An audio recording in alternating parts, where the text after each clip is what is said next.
Mga kalakbay, masayang araw po sa ating lahat.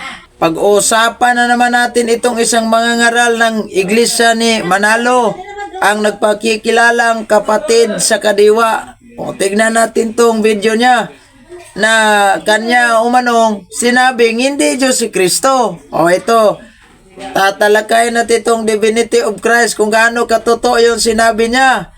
Kung gusto mo ng mga ganitong usapin, just subscribe my YouTube channel, click the notification bell para updated ka sa lahat ng mga video na i-upload natin dito sa ating channel, Lakbay Katoliko TV. Ito, panoorin natin itong video ng mga ngaral sa Iglesia ni Manalo. Gaano kaya katotoo na si Kristo daw ay hindi Diyos dahil pinanganak ni Maria? Ito po sinabi niya. Di ba matalino ka? Isipin mo to ha. Kung si Kristo ay Diyos, bakit siya ipinanganak ng tao na si Maria? Isipin mo ang iyong kinikilalang Diyos dahil ang ating Panginoong Jesucristo ay hindi niya itinanging siya ay Diyos, kundi siya ay kumikilala sa tunay na Diyos at ang Diyos na ito ay ang Ama lamang. Kaya kayo kung iniisip nyo na Panginoong Diyos si Jesucristo, nagkakamali po kayo dyan. At isa pa, hindi kami antikristo dahil ang kinikilala namin na Jesucristo ay tagapagligtas ng buong iglesia. Iglesia ni Kristo. Yan ang sinabi niya. So, bigyan natin ito ng linaw kung gaano katotoo. Una, itong sinabi niya na paano daw nagiging Diyos si Kristo na samantalang ipinanganak siya ni Maria. Normal, kasi po nagkatawang tao siya. O ito, tignan natin ang Biblia. Noong hindi pa nilalang ang mundo, si Kristo exist na po siya. O ito yung banggit sa Biblia sa St. John chapter 1 verse 1 sa Living Translation of the Bible, Protestant edition, hindi Katoliko. Ito yung banggit. O yan. Ito yung Biblia. Sinabi, before anything else existed, there was Christ with God. He has always been alive and is himself God. May Kristo na po. Nung hindi pa nilalang ang mundo, may Kristo na. Ngayon, sa verse 14 po, sinabi ganito, and Christ became a human being and live here on earth among us. Nagkatawan tao po siya. Question, saan siya nagiging tao? Sino nagbuntis sa kanya? Sinong nagdadalang tao sa kanya? Walang iba. Hindi po yung asawa ni Felix Manalo, hindi po asawa ng kung kani-kanino ng mga miyembro ng Iglesia ni Kristo, hindi po asawa ng ministro, kundi si Mother Mary mismo. Oh, di ba? Si Mother Mary. Ano ang ibinuntis ni Mother Mary? Yan ang tandaan natin. Yan ang alamin natin. Ayan, Biblia. O, babasahin natin ang Biblia. O, ito. Tignan natin to. Biblia. Sulat po ni San Matthew chapter 1 verse 23. Ito ang banggit. Magandang balita, Biblia ang salin. Yan, malinaw ang binanggit sa Biblia. Sinabi, maglilihi ang isang birhen at magsisilang ng isang sanggol na lalaki at tatawagin itong Emmanuel. Ang kahulugan nito ay kasama natin ang Diyos. So, ibig sabihin ng Emmanuel, God is with us. Kita nyo? Ang Diyos nasa sa atin. Yung dinala po ni Santa Maria, yung inililihi ni Santa Maria, yung binuntis po ni Santa Maria, Emmanuel, Diyos po yan, kasi sa hula ni Propeta Isaias, Diyos ang isang bata. Sa hula ni Propeta Isaias, Diyos po yung bata. Ayan o, basahin natin tong hula ni Propeta Isaias. Isaiah chapter 9 verse 6. Magandang balita, Biblia. Ano sabi? Ayan. Sapagkat isinilang ang isang sanggol na lalaki para sa atin, ibibigay sa kanya ang pamamahala at siya ay tatawaging kahangahangang tagapayo, makapangyarihang Diyos, walang hanggang Ama, prinsipe ng kapayapaan. Hula po ni Propeta Isaias to. Malinaw. Kanino natupad to? Kay Kristo. Hindi si Manalo ang hinulaan dito. Di ba? So ngayon, normal na ang Diyos ay nagkatawang tao sa pamamagitan through Mother Mary. Hindi kay asawa ng ministro, kay asawa ng membro nyo, o itong talak na talak sa video na isang babaeng kapatid sa kadiwa daw di umano. O di ba? So malinaw, si Kristo Diyos. Ang tanong, binanggit ba talaga ni Kristo na siya Diyos? Pasahin natin ang Biblia. Itong nasa likod na Biblia. Ayan. Itong the original Aramaic New Testament in plain English. Basahin natin to kung ano yung binanggit ni Kristo sa Biblia. Ayan o. St. Mark chapter 6 verse 50, yung naglalakad si Kristo sa tubig, sa dagat. Ano? Naglalakad siya. At natakot yung kanyang mga disipulo. Kalain nila siguro nakakita sila ng multo. Ano sabi ni Kristo? St. Mark chapter 6 verse 50. Ito. For they all saw him, and they were afraid, and immediately he spoke with them, and he said to them, Take heart, I am the living God. Do not be afraid. Hoy, malinaw. Si Kristo'y nagsabi, I am the living God.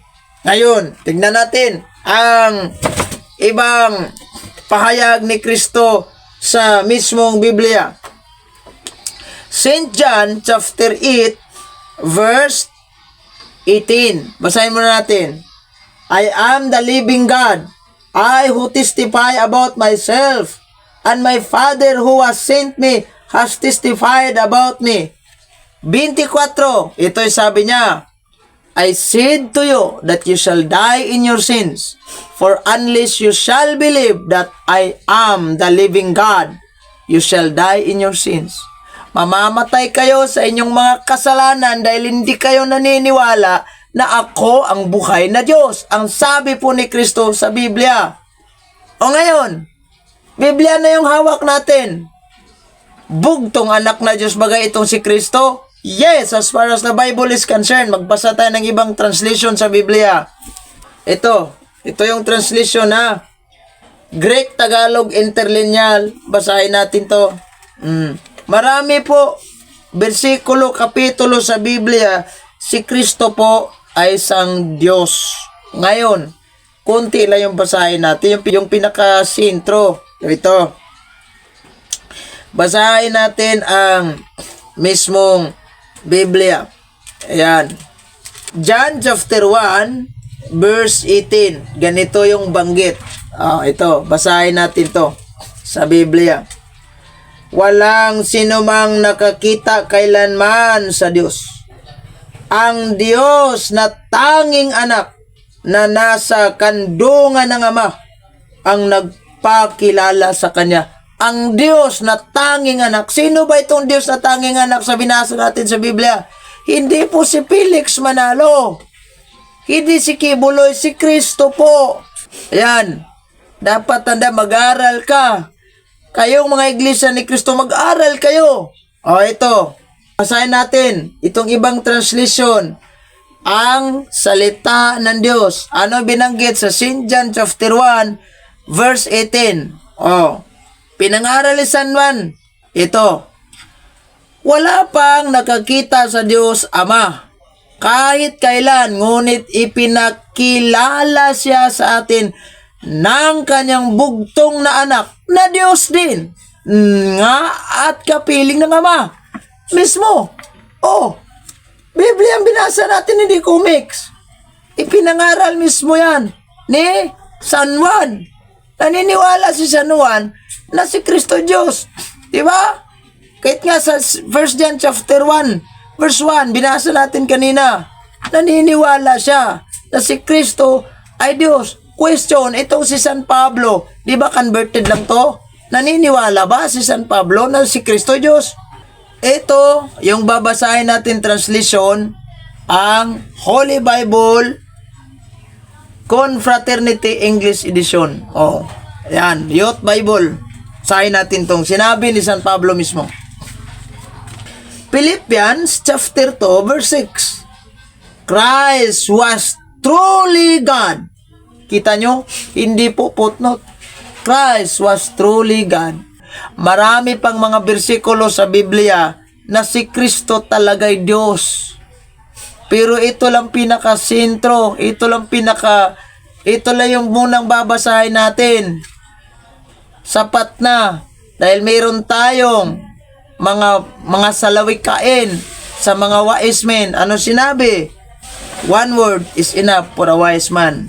Yung banggit niya, yung sinabi niya, I don't know kung sinong Diyos ang kinikilala nila dahil in the first place, ang sinabi ni San Pablo sa Biblia, Acts chapter 17 verse 24, hindi po nananahan ang Diyos sa mga templong tatag lamang ng tao. Alam naman natin, ang templo po ng Iglesia ni Kristo ay tatag lang yan ni Felix Manalo. Hindi si Kristo ang nagtatag.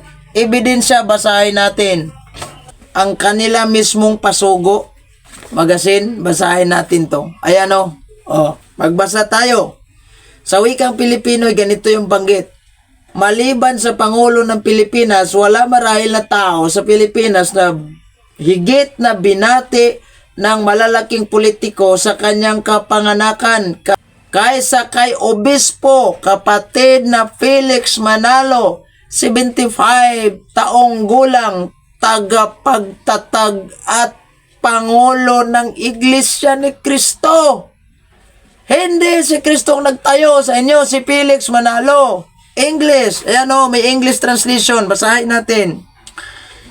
Except for the President of the Philippines, there is probably no man in this country who is personally greeted by more political big shots on his birthday than Bishop Kapatid Felix Manalo, 75 years old, founder and head of the Iglesia ni Cristo. Hindi si Kristo founder nyo. Hindi si Kristo ulo nyo. Si Manalo, kaya yung sinabi niya na kung kilala sila ng iisang Diyos, sino kayang Diyos na yon?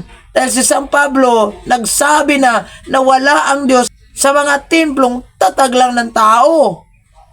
Ewan ko kung anong Diyos meron kayo. Oh, there are so many verses of the Bible that says that na nagsasabi na si Kristo ay Diyos. Ito, basahin natin to, Pasugo Magazine nila. Ayan. Oh, Pasugo Magazine to nila, no?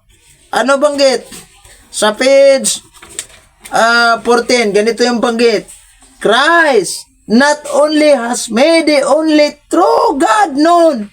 Si Kristo hindi lamang ginawa na isang tunay na Diyos na nakikilala.